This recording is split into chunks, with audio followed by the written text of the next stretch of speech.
our Brothers in Conversation podcast powered by Jesse and Shondell. Shondell, you are from? Bed-Stuy, do-or-die, Brooklyn. That little town. That's a little town. That's nothing like Hawthorne, Nevada. Population 5,000 cats and dogs. It is my pleasure right now, as we get some more chairs out. Thank you, gentlemen. I appreciate your assistance to help these nice folks that have arrived. I need you all. Who's calling? Pardon me.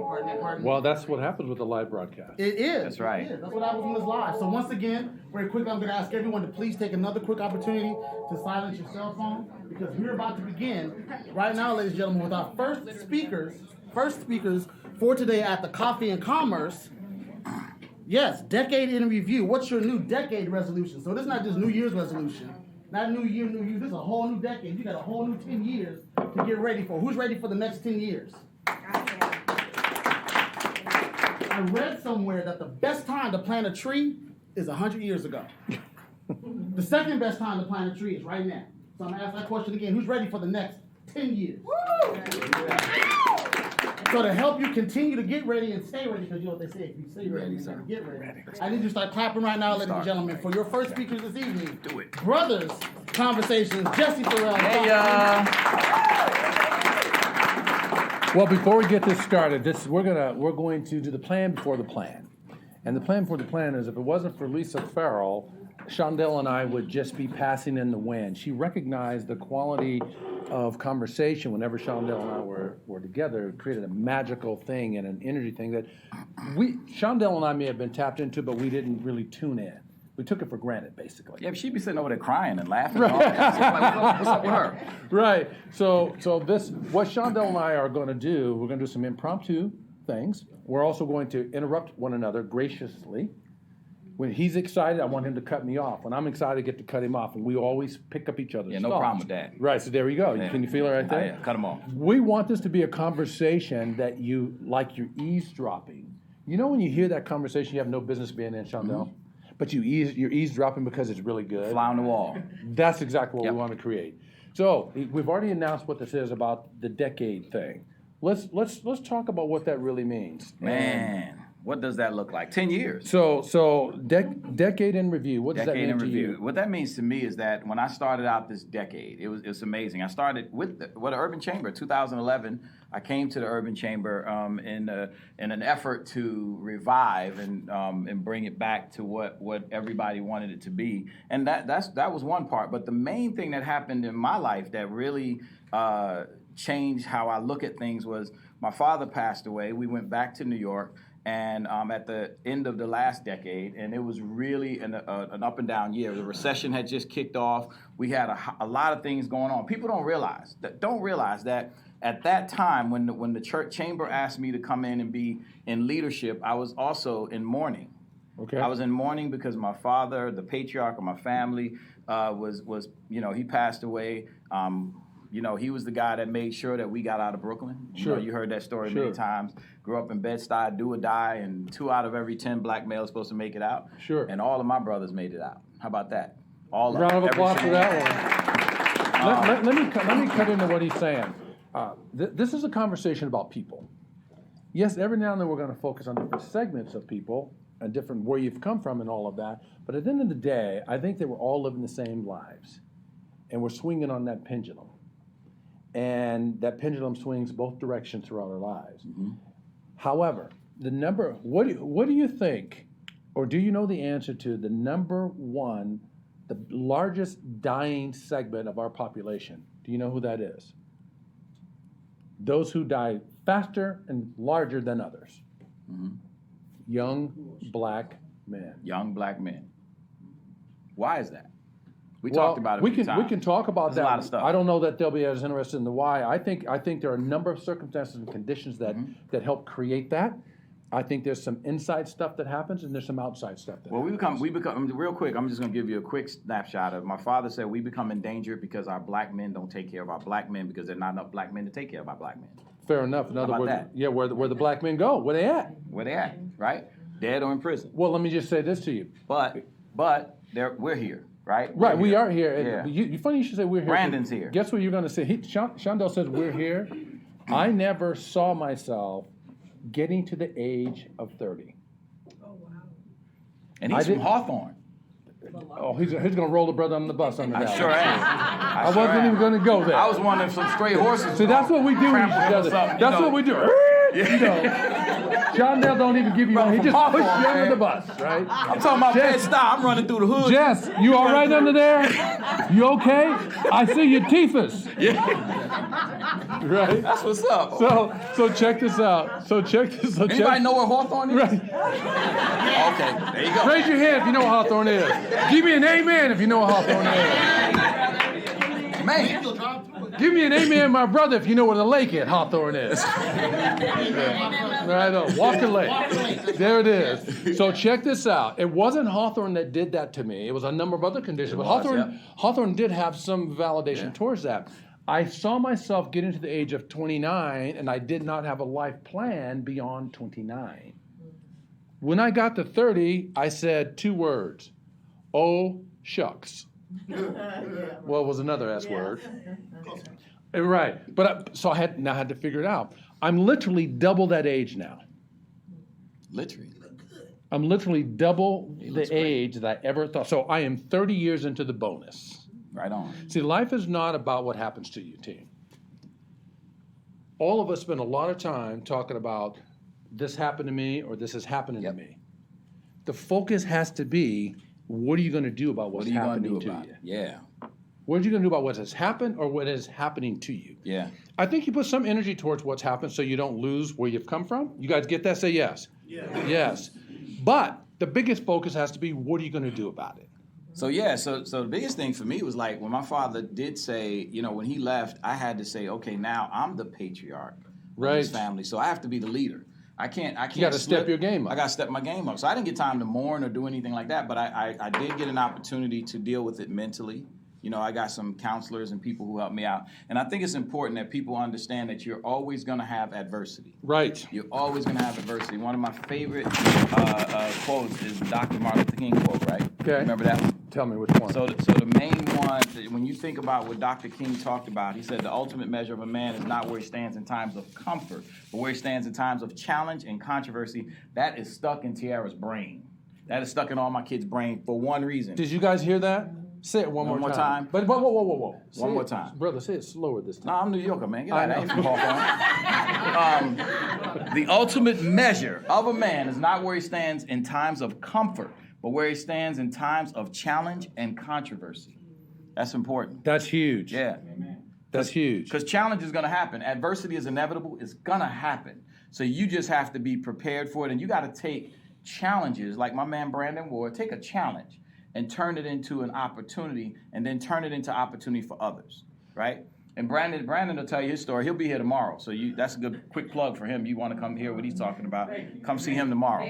But what Shondell's saying is really huge because oftentimes when we're living these lives, we are looking at one another all the time, and there's something happening that we say that we don't want to do, but we do it all the time.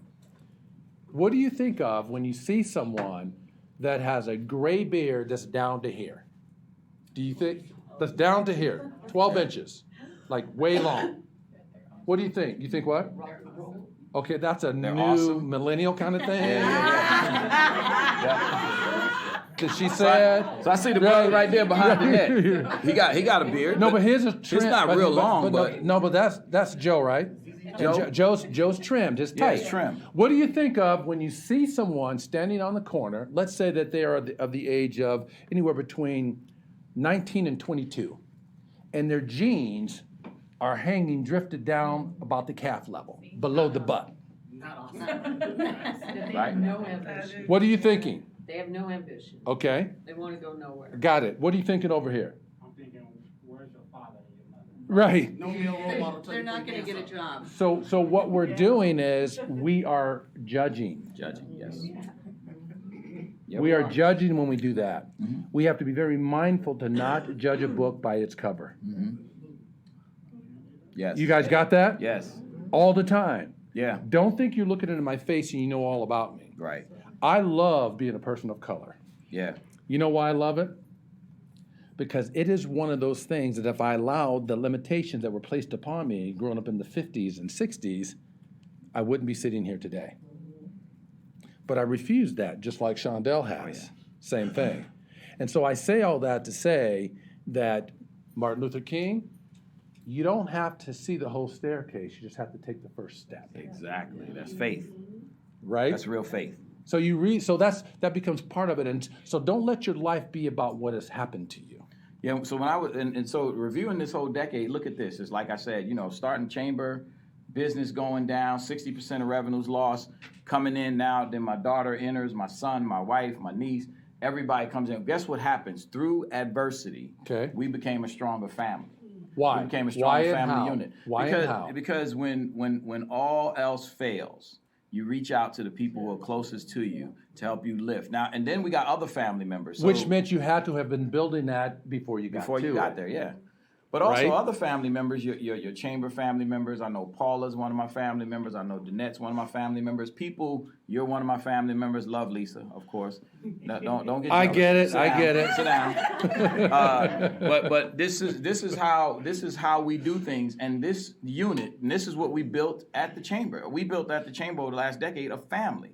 People don't realize we built a strong family. This is why we are lifting up, because now everybody who has the same issues, the same concerns, the same challenges, we came together and we brought it back. And you know what Shondell's actually saying with that word?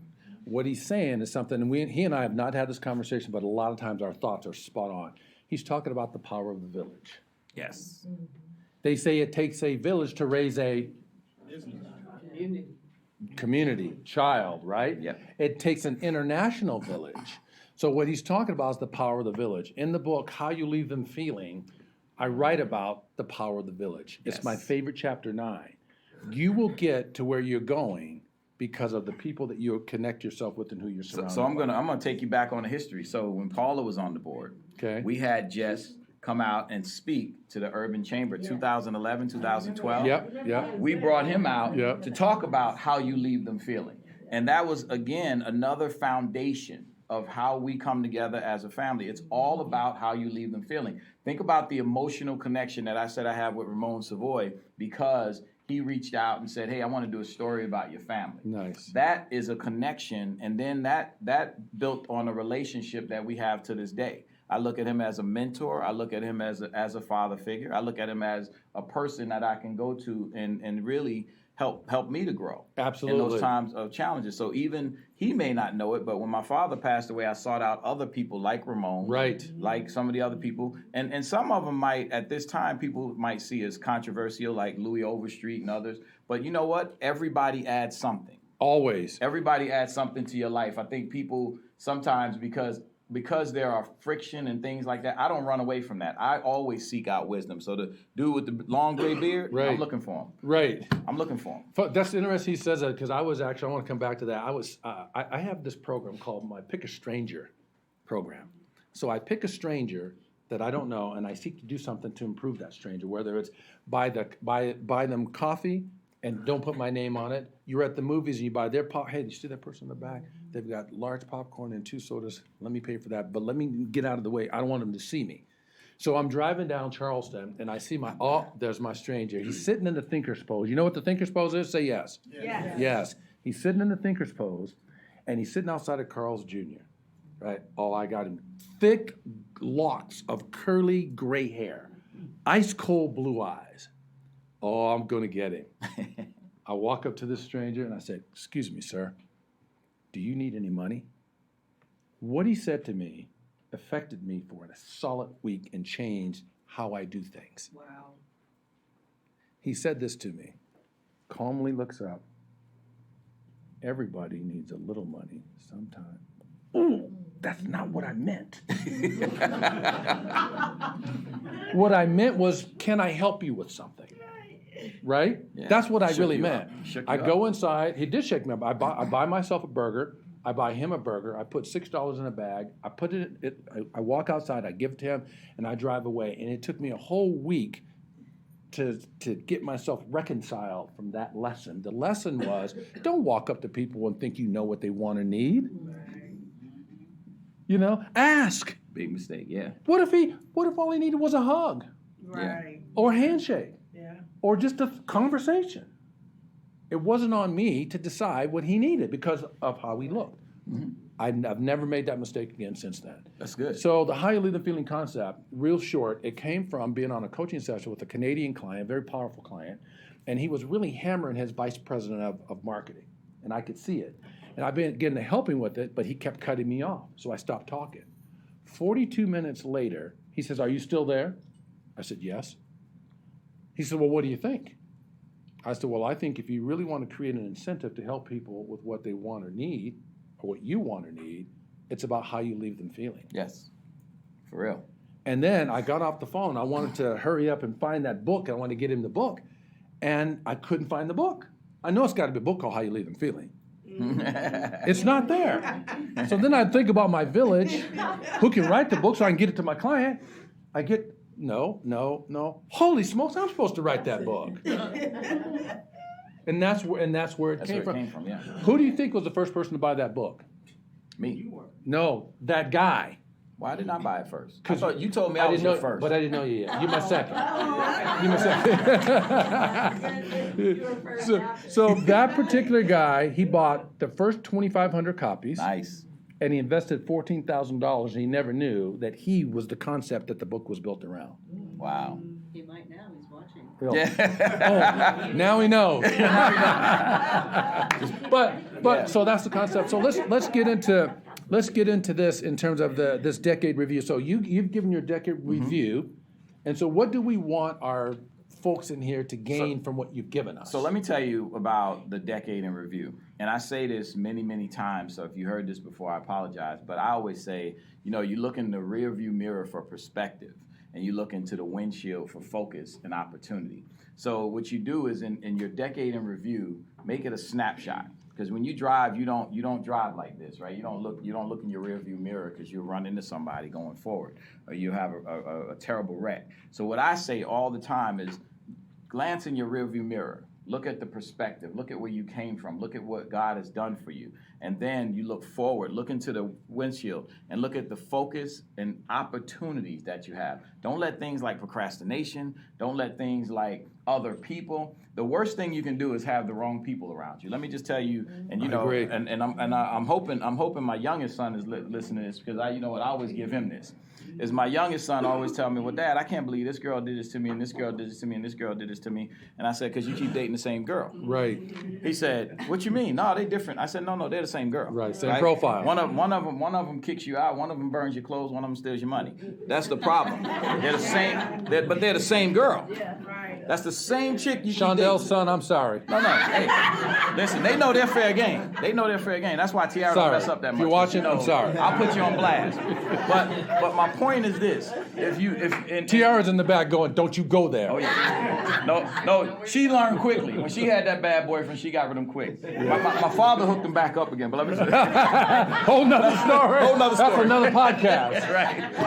But the biggest thing you have to understand is sometimes you have to pay attention to what's happening. It may not be that other person, it is you. So, I've been married twice. I have Arlene right now, my soulmate, my family, my wonderful wife. The second, right now. I'm married to Arlene. Right, Arlene? I'm married to you. And for life, baby. And we for love life. You. We love you, girl. She already on there cussing me out. Yeah. She already cussing on this podcast. Yeah. You wait till I talk to him. Yeah. And the biggest thing you got to see is when I was married before, I sat down and I was complaining to my grandmother. My grandmother, God bless her. She was from South Carolina, but she lived in Brooklyn for 40 years and never lost her accent. Okay. And she said, "Baby, let me tell you something." I said, "Grandma, something." No, boy, I said, what I say? Right? She said, "Let me tell you something. You know, all of the women's that you could have talked to in New York City, you picked the one that you can't get along with." She said, there are millions of people. And a lot of girls you've been going out with, church girls, all this. But you chose that one that you could have kids with in high school. And it caused you this whole thing. So you are the one to blame because you Right. made bad decisions. Right. I said, whoa, that was my old Yeah. moment. Yeah. I can't cuss right now because I know Pastor Follow out. But that was that moment where I woke up and said, you know what? I'm accountable for everything that I do. If I make a bad decision with bad people, and I was a teenage father. I can't blame that on anybody else. It took two to tango, right? I don't care what she did. It was something that I did that got me involved with her. Right, fair enough. And yeah, for many years I had to deal with it. And the children too. It ultimately turned out to be a blessing and a good thing. But was a to great Shondel's point, whenever we make mistakes in life, what typically happens when someone makes a mistake? And the bigger the mistake, the bigger the what? Yes. But most people don't take it that way. Most people take those things personally, and they allow it to affect them. And typically that'll affect your self-esteem, that'll affect your confidence, that'll affect your next actions. Whenever we lose in life, you said it best, we don't want to lose the lesson. Yes. You got to do something with that lesson. Gotta understand that. You know, I heard it said that whenever you're standing at the top of the mountain, you want to throw a little dirt in the valley to cushion the fall. See, because life is always this for all of us. And I don't care how much money you have or don't have. I can tell you, if you don't have any money, you're going to have some problems. Yeah. If you have all the money in the world, you're still going to have some problems. Okay? Everyone's going to be tested to be resolving something. You want to get very, very good at resolving problems. Yes. Because they keep coming, am I right? Yeah, and you have to have a focus. You really have, and I know it's tough for everybody to really shift. That focus is, so when you talk about have to have a focus, now we're talking about you want to set the standard. You want to Change the game. Yeah, and you want do to something new. Some new. God, where'd that slip out? That was a slip. My bad. You can take the boy out of the hood, but you can't take the hood out of the boy. That's right. We both come from the hood. His hood's a little different than my hood. Yeah. Mine don't have cattle running around. Oh, but the cattle spoke standard English. that's true. Yeah, you're right. Hey, let's go there. That dude right there, man. I tell you. So my mother, to Shondel's point, let me defend Shondel because he's my boy. Boy? In a good way. Okay. My mother calls me when she was alive across town in Vegas, 14 miles. Baby, the baby thing. Mm-hmm. It's the southern thing. Baby I thing. think. Baby. Baby, you got an extra answer machine? I go, I think I do. I drive it across town, 14 miles. I lay it out. Answer machine is for what purpose? For when people call, what's it for? Right. You're not available, correct? Right. So I put the outgoing message on it. We listened to it. My mother, southern sister from the south, Louisiana, or as they say, Louisiana. Okay. She crosses her arms. She smacks her lips. Can't you sound more black than that?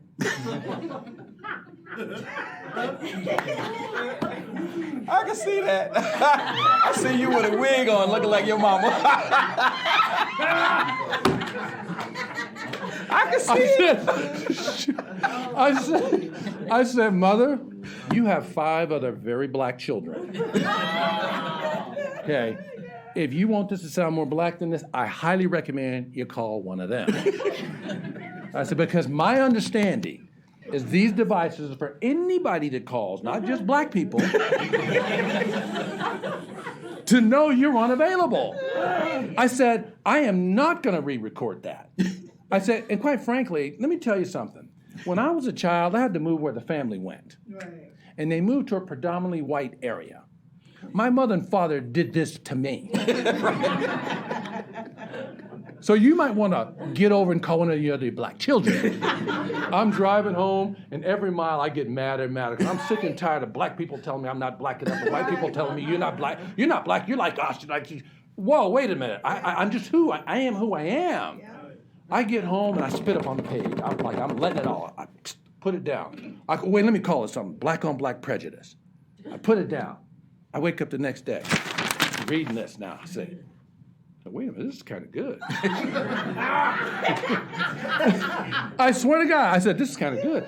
You could literally put any oppression in there, Indian, South African, Mexican, Hispanic, red hair, nice figure, whatever. You could put it in here and just replace the black on black, and it fits. I call up the RJ. I said, listen, I just wrote an article I think your people need to read. I sent them that article, one draft. They printed in the next Sunday paper, double truck ad. A double truck ad is when they print it on both sides. Black on black prejudice.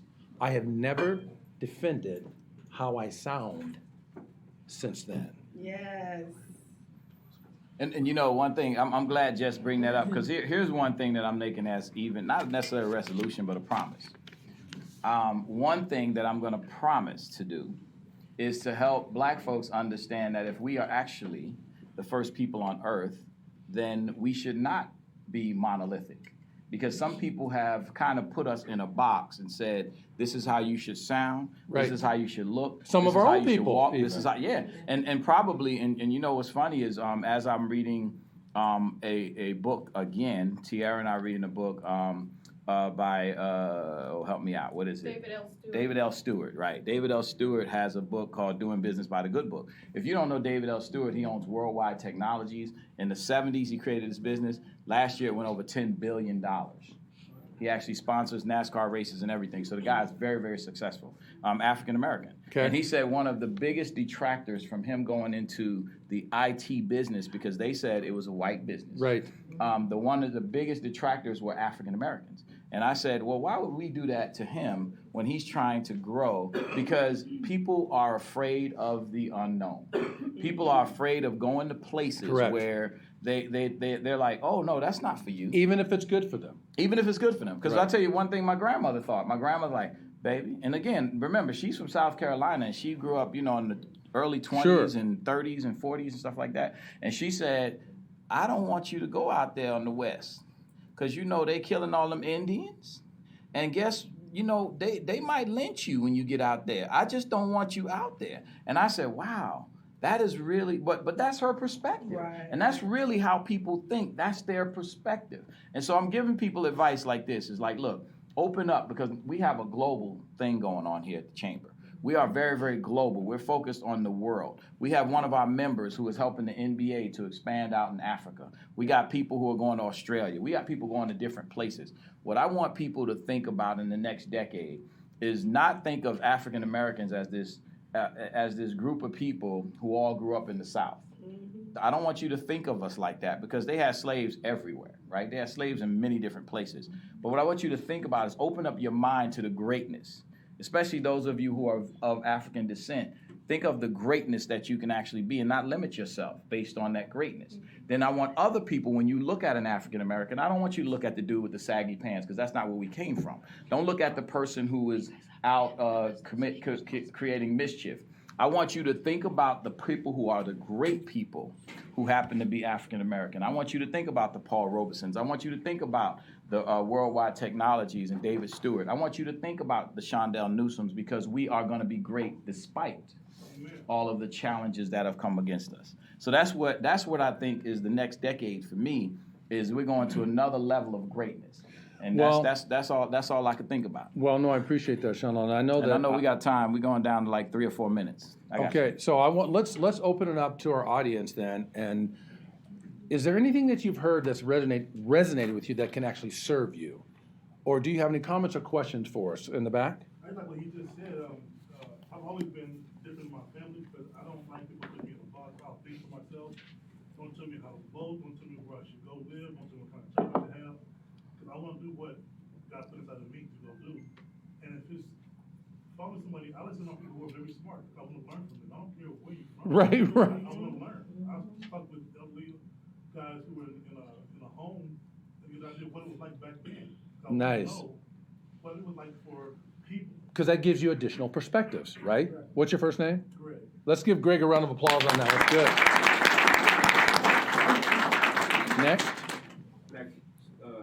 This is David, right? David Thomas, Christian Ray, kind of talking about what he was saying over here. I'm from Waukegan, Illinois, about 40 minutes from Chicago. I went down to Mississippi in 2014 at Tougaloo College, HBCU, to get my bachelor's degree. Okay. When I decided to go down to HBCU in Mississippi, my family was like, oh, don't go down there. The Right. KKK gonna get you. They gonna do all this.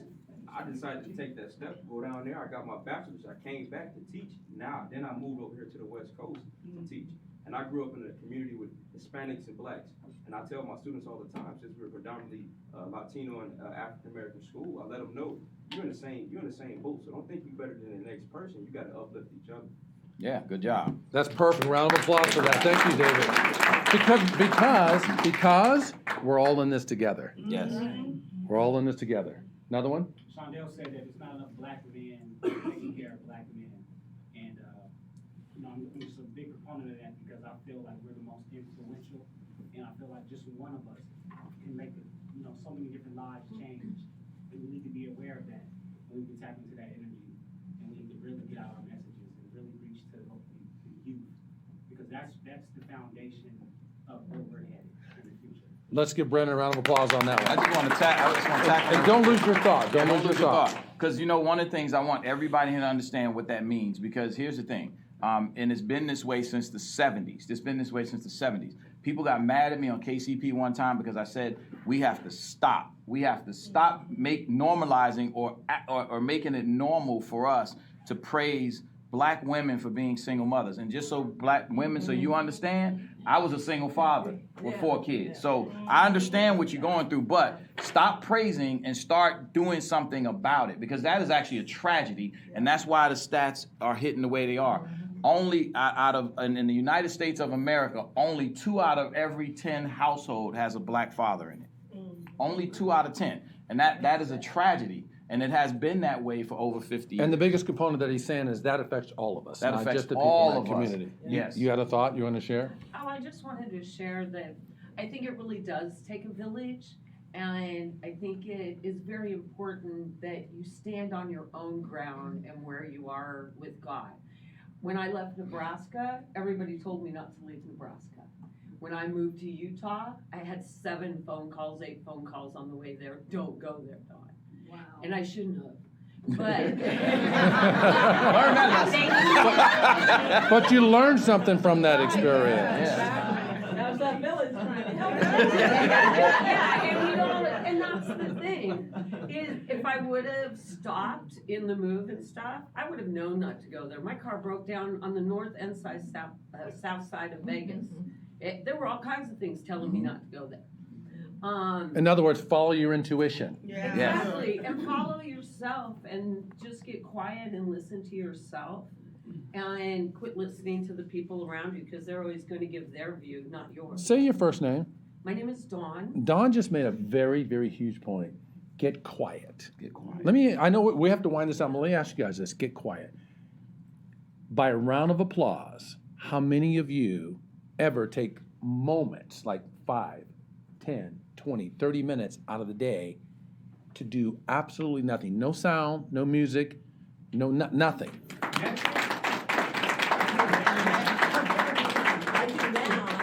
Right, but it takes some work to get quiet and listen right within. So that's really huge, Don. So that's a very, very good point. Well, now I feel like I should give you guys another point, because when you should get quiet but when you should get quiet is in the morning when you wake up, and at night before you go to bed, because that's when your REM and your subconscious comes to work and comes out. So don't go to your phone. Don't do anything for a half hour after you wake up, or an hour. Don, great advice. Don, the only correction I'll put on that is I believe the people that I get the opportunity to serve, I believe this, Don, nobody likes to be should on. This is true. Yeah. I'm not going to tell you what you should Yeah. and shouldn't do, because nobody likes to be should on. Yeah. We don't.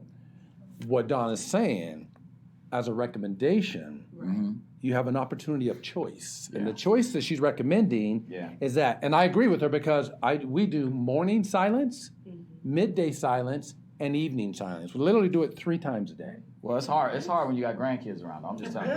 No, you walk. No, you walk outside. No, they follow you. You take a trip around the block. They follow you. I got 2. All right. Okay. But so I know we have to close. gotta wrap up, We have yep. to close this on time. Okay. If Shondell and I could literally do this is what we call the short of an hour, but with the 5-minute hour. That's when you're having a conversation, and it's a 2-way conversation, not just people speaking heads. And the dialogue is so good between the 2 of you that the hour that you think it feels like 5 minutes. It's an hour, and it's gone. So we want to close it so it can be respectful for the other speakers and their time and timing and all of that. What's your closing point? I'll have a closing point. You go first. And then we'll wrap it up. So my closing point is make sure that you are always looking at the perspective and looking at the opportunity and focus. Don't get stuck in the past. Don't get stuck in what happened. Focus on what you can do to change the world. I like that. And take that, what Chandel says about the focus on what you can do, which a lot of you already know. Don't listen like you already know this. Listen like it's new so that you can do something different with it. And I would say this, is life is, the most meaningful parts of life is all about relationships. Oh, relationships. Come on, man, get it right. It's in my book. I know. Relationships. I know, but you wrote that book, and I wrote this one. This book is REAF. So it ain't in mine. It's in yours. I'm gonna have to do it. He got a typo in there. Yeah, fair enough. But so Shondel's real relationships, and it's true. When I taught at the University of Nevada, Las Vegas, I was fortunate to teach there for 6 years. And every semester, the very first day, I would say to my class, if you're in my class just to get an A, step up to the podium, get the A, and never come back to my class again. I don't want to see you. I want you to get the lesson. And the first lesson I want to give you is getting a college education is not all, that's what it's all about. At 17, 18, 19, 20, that's what you believe. I said, I want you to get some relationships. I said, it's better to be related than simply college educated. Yeah, good deal. Get a wife, get a boyfriend, get a husband, get a best friend, reconnect with your father, your mother, your aunt. Build relationships, because when you get out there, you need to know how to play well in the sandbox with others. There you go.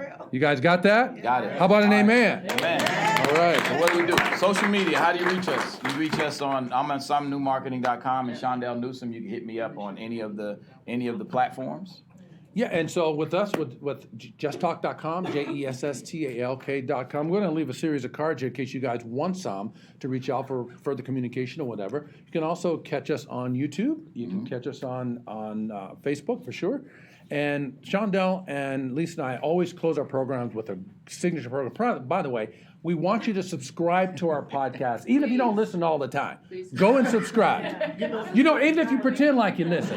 Now I know you listen, but listen for a minute and then hang up. We don't know. But get some. So go subscribe, and that'll be on there too. So we like to close with this. At the end of the day, no matter how you're living your life now, if you really want to evolve and progress and pursue a life by design, not a life by happenstance, one that you're actually designing, it's all about how you leave them feeling. Thank you. All right. Thank you for the time.